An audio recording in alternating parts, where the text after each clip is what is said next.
Welcome back to another week of Real Simple Recovery. I hope you've had an amazing week. And again, congratulations for having the courage to step into the world of recovery, to change the things that are not serving you anymore, and the addictions and the behaviors that have been causing problems in your life or perhaps causing problems in other people's lives. Today, I want to spend some time talking about step four. Step four says we made a searching and fearless moral inventory of ourselves. By now, if you have been sticking around the recovery process, you will already have surrendered in step one and come to believe in step two that there is a power that is outside of yourself, that is bigger than you, that can restore you to sanity. And in step three, beginning to trust and have some faith in that power greater than yourself. Having done that, you have a pretty solid foundation and you're ready for step four. Step four is not something that you sit back and wait till the right time is. Now that you've taken step three and you have engaged this power into your life, upon that foundation, you can go ahead and take step four. It doesn't have to be something that you're afraid of. It doesn't have to be something that's a big deal. But you have to go ahead and do it immediately if you want this recovery process to take hold for the long term. My experience is that the greatest amount of healing that took place in my life was through the process of the steps themselves, but certainly in taking the time to write down the things that had been troubling me in my life and then sharing that with somebody else. We're not there yet. That's step five. But the process of bringing all that stuff up and really taking, maybe for the first time in my life, certainly for the first time in my life, an honest look at my part in that. I don't know about you guys, but I have spent a great deal of my life blaming everybody else for the mistakes that I've been making in my life, or taking the blame for the things that I have made in my life and making myself out to be this horrible, immoral, terrible person. And neither one of those things is true. If you begin to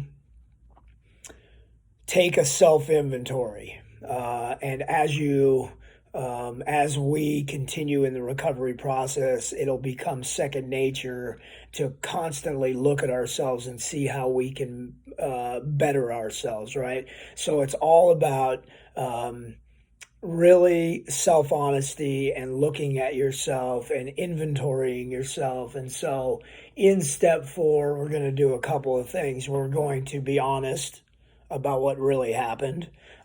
We are going to take a look at our part in the things that have been troubling us in our lives, and we are going to stop looking at what everybody else has been doing to us or causing us to do things that we've blamed others for. So we're going to put all that out of the door and really look at what step four is. Step four is really something that is more effective if you sit down and put it on paper. So get out a pen and a piece of paper and start making a list. We're going to make a list of really four different things. We're going to start to look at the resentments in our life. What are the things that have been troubling us? Who are the people that we really dislike or blame or are downright pissed off at? What are the institutions and the laws and the things that really just we're not really comfortable with? That's our first list. It's people, places, and institutions, right? And so I'll give you an example of that. Let's say that I have grown up and really had a resentment against my father, right? So I put dad on that list. In the second thing that we're going to look at is what happened. Why is it that I'm pissed off at my father? Why is it that I'm pissed off at the cops? Why is it that I'm pissed off at my ex-wife? Why is it that I'm pissed off at society? What's the cause? What happened there, right? And so I might take something like column one in my list of inventory says dad. Column two says he was an alcoholic. He abused my mom. He left us when I was very young. He's always been critical of the things that I've done in my life. And it seems to me that I can never please him, right? And so I'm upset at my dad about that. Him not being around caused this thing in me where I was lacking something in my life. I wish he was there, right? And so column three is, how did that affect me? How did my dad leaving, being abusive to my mom, being an alcoholic, that sort of thing, how has that affected me in my life? And the main way that it's affected me is first of all, I missed him when he left, right? Second of all, I was really afraid when he was abusive to mom. Third of all, I was jealous of others who had their father around. I was didn't have a positive male role model in my life, and so that is really the third column in my inventory process, right? Like, what has it affected in my life?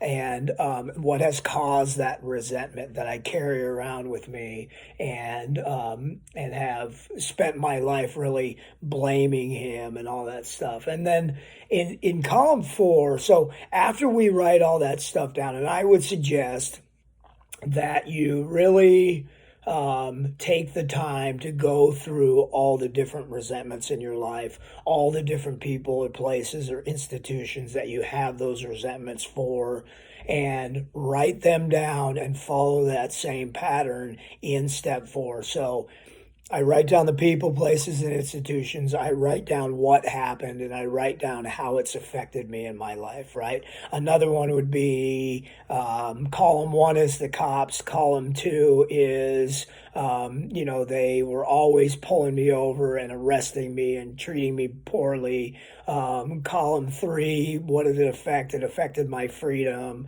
It affected my trust. It affected a bunch of stuff like that. And then and then we're going to write all that stuff down, and we're going to be as thorough as we possibly can. And then step four, we're going to start to really be honest. And what it says in the big book is, it says this, and this is key. I think this is key to the entire change in our psyche and in our life that allows us to continue in the recovery process. It says in that book, it says, putting out of our minds entirely the wrongs others had done, we resolutely looked for our own part. What did I do in this relationship with my father? How have I treated him, right? And when I started to look at that, what I found was that, remember, placing out of my mind the wrongs he had done, right? What I found was that I have never really treated my dad very fairly. I talk shit about him. I've ignored him. I've withheld my love from him. I have basically just cut him out of my life. And then I start to look at, how am I exactly like him, right? And when I looked at that, I thought to myself, God, how many times in my life, because of my addiction, have I done the same exact things that I was upset at my dad about? How many times in my life, without ever wanting to do those things, like never intentionally did I cause somebody else harm, but when I was under the influence, or not under the influence, but fiending for more, had I treated people like shit in my life? How many people had I abandoned? How many people had I abused? How many people had I treated like shit? in my own alcoholism. And when I started to look at my part and I started to look at that, what happened for me is I began to forgive my dad.